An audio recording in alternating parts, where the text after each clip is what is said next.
I've seen a lot of change, been through a lot of pain. Some things are not the same as they were a year ago, but all will be okay. I move on each and every day. The past is where it stays, way back a year ago. I've changed for the better this time. I thought I would never be fine. I strive just to say I'm alright, and for the first time in a long time I'm alright.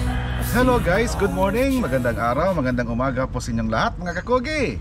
Another day, another blessing na naman. Guys, ngayon, eto nag-prepare tayo sa ating sasakyan kasi pupuntang norte ulit tayo mga kakugi. Meron tayong ibibisita doon, di pa farm visit. First natin is kay Boss Jojo Lim, yung ex-PBA player mga kakugi. Sana lang nandyan siya ngayon. Pero just in case pag wala siya, nandun naman yung mga tauhan niya guys para makausap natin. And para makita nyo rin ang farm, ang manukan ni Boss Jojo Lim mga kakugi. And mamaya may meet up tayong mga tao, sila Boss Tommy, at saka kasama din natin ang ating team maliban kay Boss Jojo Saso kasi busy siya masyado ngayon guys. Mamaya magdatingan na yon sila Sir Stephen at saka si Francis Hunted Boy. So yun.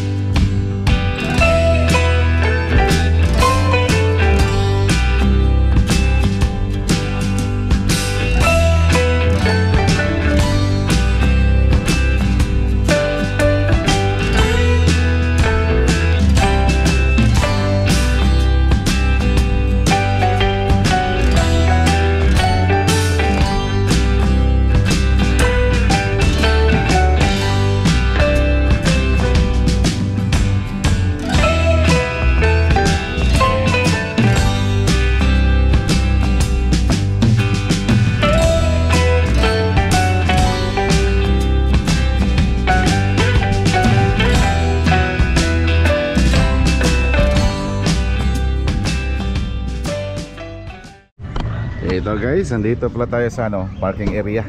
Dito ako nagpark guys. Dito ko pinapark yung sasakyan ko. And ngayon guys, early pa kasi. Sobrang maaga pa. Kaya lang muna tayo. Anong tawag nito? Finish na akong mag-inom ng kape ko guys. Pero iinom tayo ng tea, cha, aloe tea. May aloe vera tea tayo guys. Ganun to pang cleansing at saka pang energize. So early morning, kanina aga ko kasing gumising kanina guys.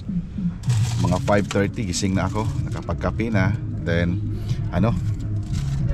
kain na rin ako ng isang saging na tundan. Kaya ngayon magtsatsa na muna ako.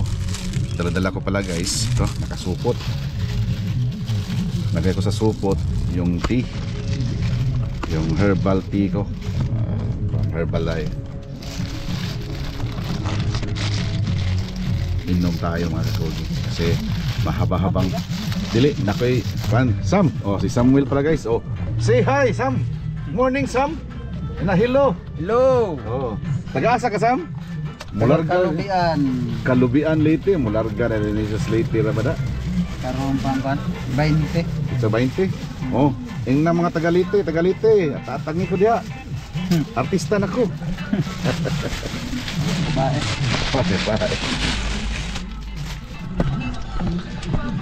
Ito pala guys. Yung isang set ng aloe tea ko, nilagay ko na dito para diretso na lang. Hingin na lang ako ng mainit na tubig dito kay Samuel at saka kay Baijun. So nilagay ko na sa lagayan sa isa. Ito may powder tea, tapos yung aloe vera nandito. So i-mix ko ito guys, aloe tea. I can take it any time of the day. Panghina, napagod, ito pang energize ko. aloe tea. At saka ano rin, dahan-dahan muna tayo sa pagkain mga kakugi. Kaya naghanap ako ng alternative para dyan. Yung intermittent fasting, parang hindi kaya yan. Okay lang yan para sa mga bata-bata, pero sa amin kain pa rin, pero syempre balanced diet and control na sa pagkain. Iwas-iwas sa mga mamantikain, iwas-iwas sa maraming fats. Yan. Kaya starting sa araw, start of the day, tea. Magbabiyahe man kami, kaya nilagay ko na lang sa ganito, guys. So, yun. Saka ito kay Sir Stephen to, marami-rami to. Tingnan nyo. Dinala ko na lang yung para kay Sir Stephen. Saka mamaya, pag nagutom ako, guys, ito lang yung kakainin ko. Kompleto na ito eh. Kompleto na ito. Kompleto na ito sa nutrients, sa foods. Mabubusog na ako dito. Lagyan na ng malamig na tubig or ice. Yan. Herbalife. Ito ang flavor nito, guys, is choco. Iba-ibang flavor kasi nito eh. Yan. So ito yung alternative ko para sa pagkain. Kahit pa paano kakain din, pero konti-konti na lang. So yun. Ito, guys, na-mix ko na. Nandito yung laman kanina, yung aloe vera. Tapos yung herbal tea natin nandito. Ayan, na-mix ko na. Kalahati mainit, kalahati hindi mainit. Lamak kog sugkay sa to. Lamak kog sugkay. Luwag. Ayun, luwag buko sa pagkasuot sa luwag. Hasta bright na mo. Ayun, luwag.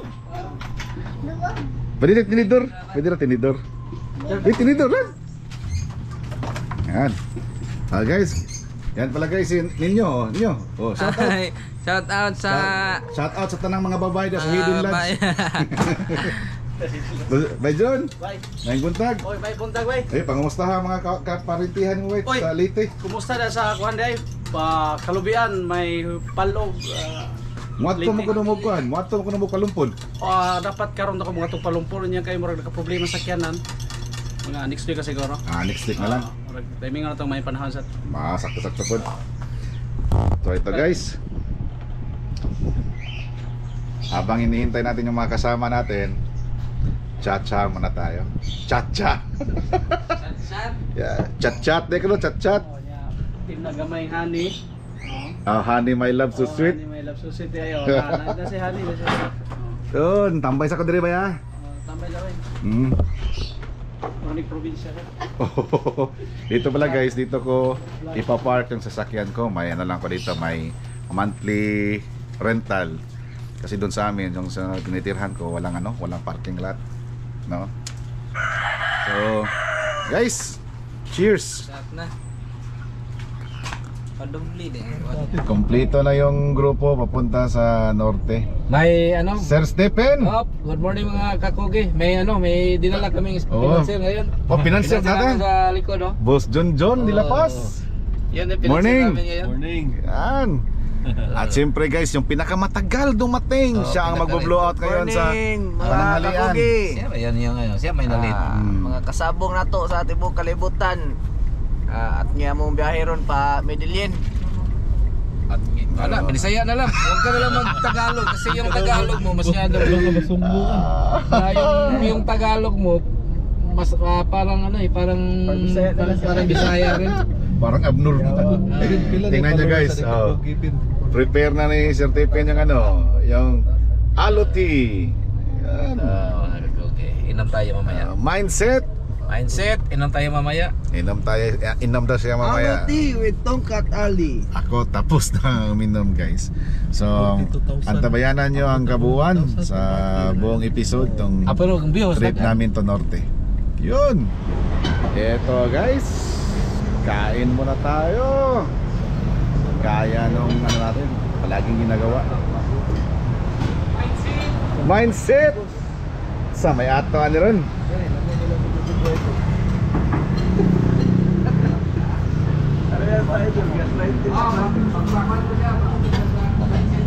Mindset. Anong nandito? Wala o skanding. Hali na, pila ta to? Na, 350. Nay, tinuwa. Sabiha, idol. Sabiha. Aya lang, lang, lawas lang. Tinula, oktawgi ako. Kain tayo, kain. Kain kasi Yung sa akin guys, tinula at saka togi. di mo sila mayo dito ko guys. Kaurek, angat. Kani?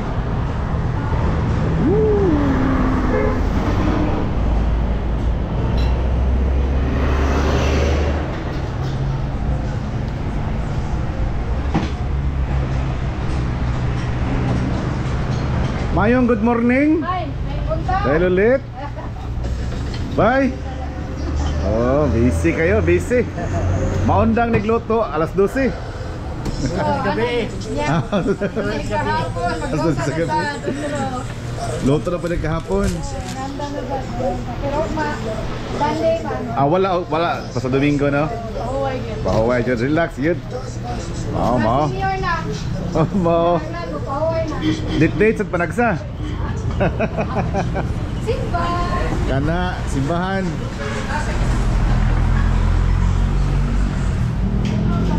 Kasi niya, kuha ni. Tawagi.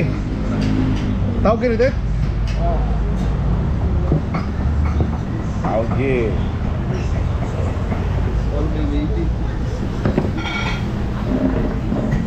Tinola o tawagi. Anong sir? May. Wala. Ambot na sila. Uy, unsa ko ni kanon ninyo, uy. Mo sa trip. Umay. Why? Wala. Bukan natin ano guys, yung kakainin natin ano lang. Walang rice. Togi lang at isda. Sinulang isda. Ito guys, ito yung ano natin, order. Sinulang isda at togi. Yun. Yun sa kanila guys.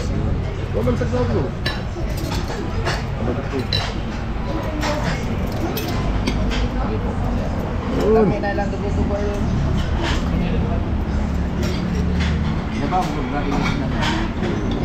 Guys, let's eat. Kain na tayo.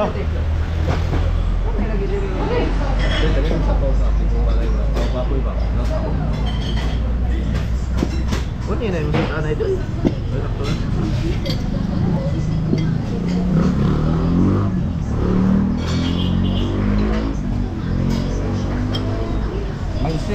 Mindset. Confidence Katmon. Ito guys, lakas na naman ang ulan. Nasa bandang ano pa kami, Katmon.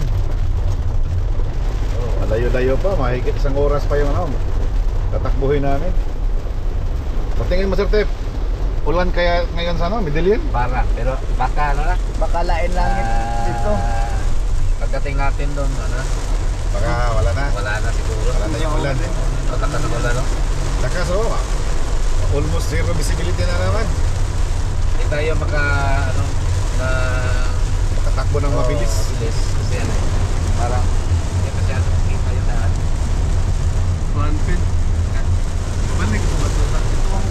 Grabe. Ah, Ito guys, mga kakugi, andito na tayo. Ito, nakarating na tayo sa Medellin, Cebu. Dito sa Manukan ni Boss Jojo Lim, mga kakugi. So, yan. Ayun. Andun yung farm. Kapitan natin. Yan, nauna na sila Stephen.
guys, may napansin ako doon mga kakugi.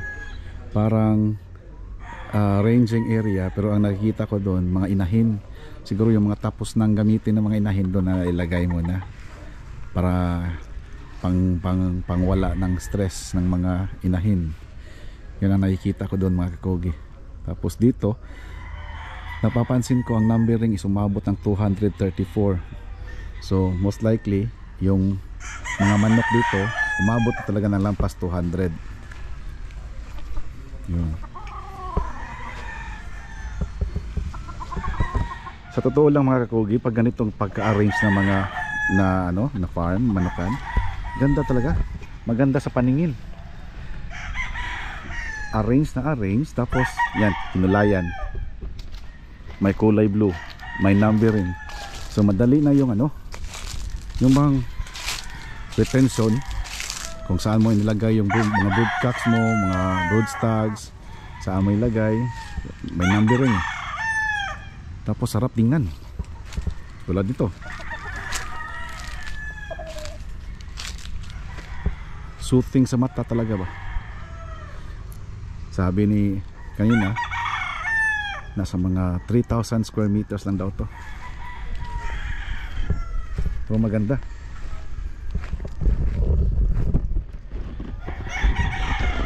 Ganito mga kakugi, ganito kalinis na mga farm ba? Unang-una na nasa isip ko talaga basta malinis ang farm, si Boss Mongkoy. Every time pupunta ako doon sa manukan ni Boss Mongkoy sa RTD Skywalker Game Farm, talagang nakakabilib kasi ang linis talaga. Pagpasok mo doon talagang sarap mag-ikot-ikot kasi malinis. Wala kang masyadong nakikita ng mga nahulog na mga dahon.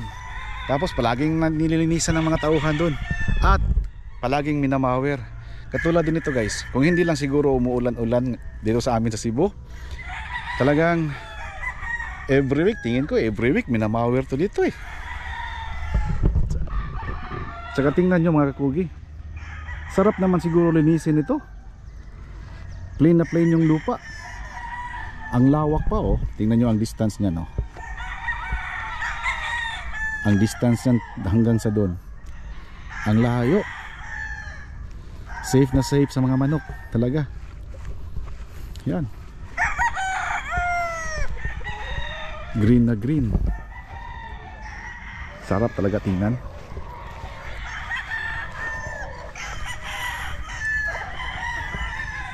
Ako siguro guys, kung may kakayahan lang sana, kung ma-afford ko lang, 3,000 square meters na lupa, lagyan ko nito, tapos nandyan na yung bahay ko. Okay na sa akin yun, sapat na sa akin yun.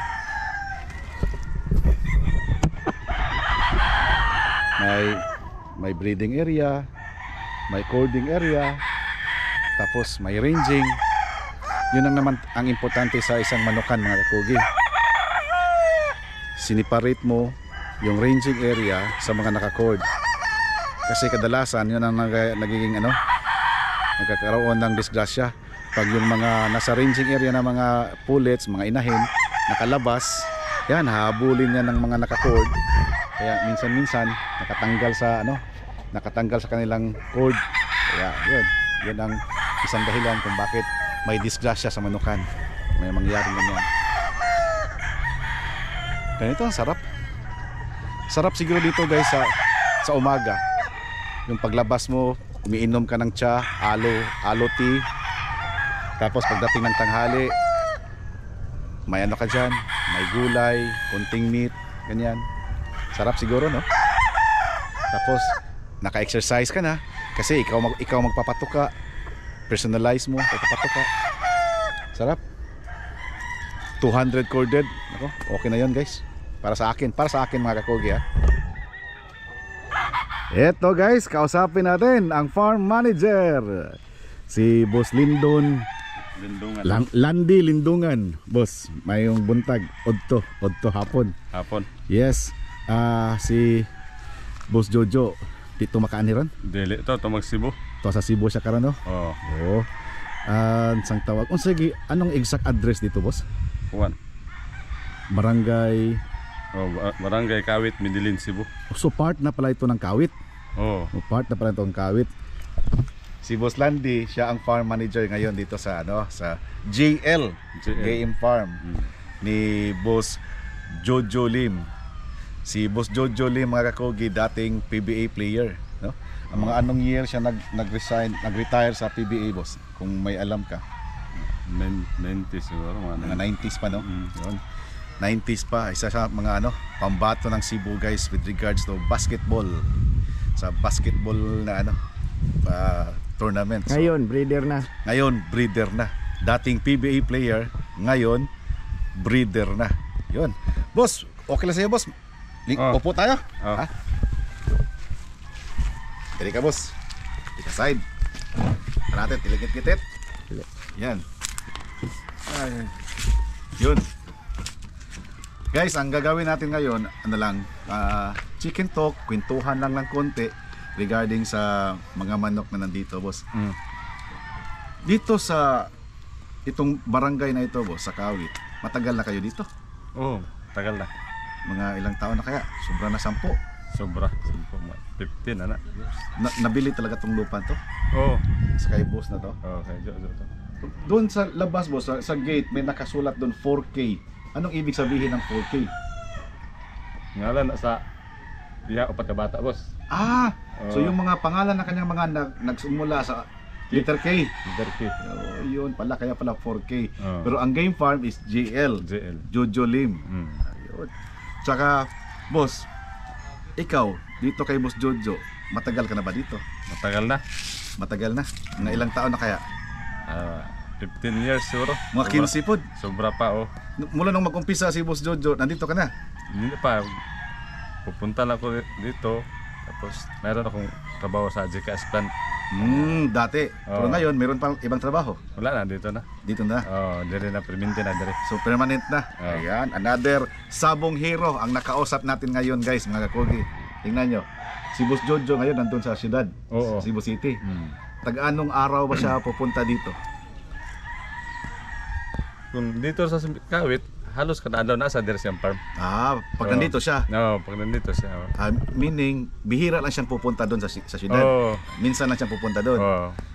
Kadalasan nandito siya. Oh. Yun pala. So, habang wala dito si Boss Jojo, siya ang naiiwan. Dito sa farm, Boss Landy, ano ba ang hinahawakan mo dito? Breeding, conditioning?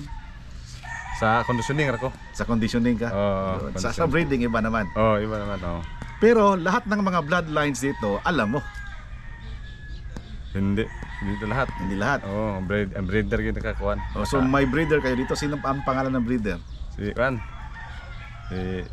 Nini Lumugdang. Nini, nandyan siya ngayon. Ito sa Picas Farm.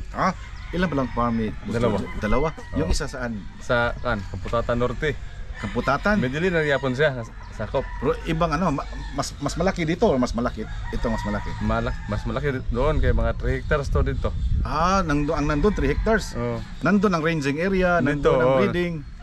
Oh. Dito conditioning. Conditioning at saka dito magpaitlog.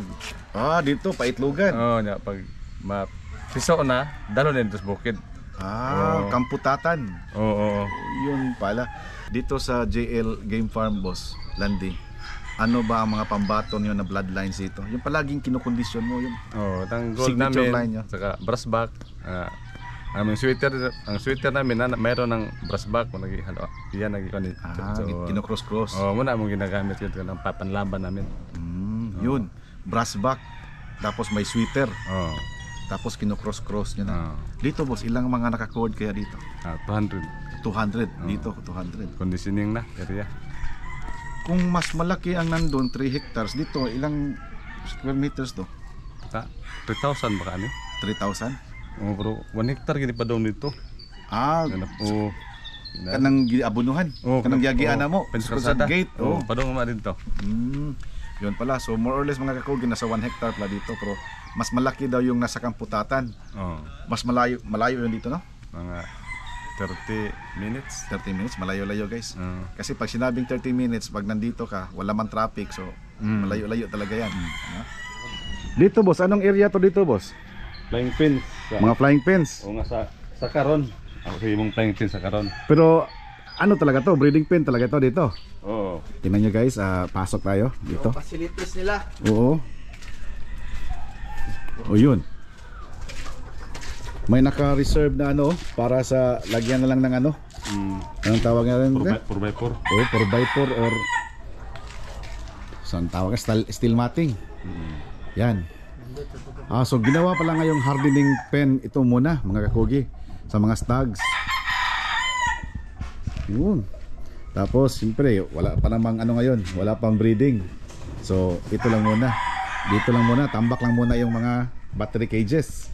Dati boss, may mga ano to? Mga 4x4 to. So kailan nyo lalagyan ulit ng 4x4 to? Walang breeding season. Next breeding season ha. Yun oh, ready no? Solid. Solid na solid mga kakugi oh. Talagang hindi lang hollow block ang ilagay, talagang may finishing touches pa.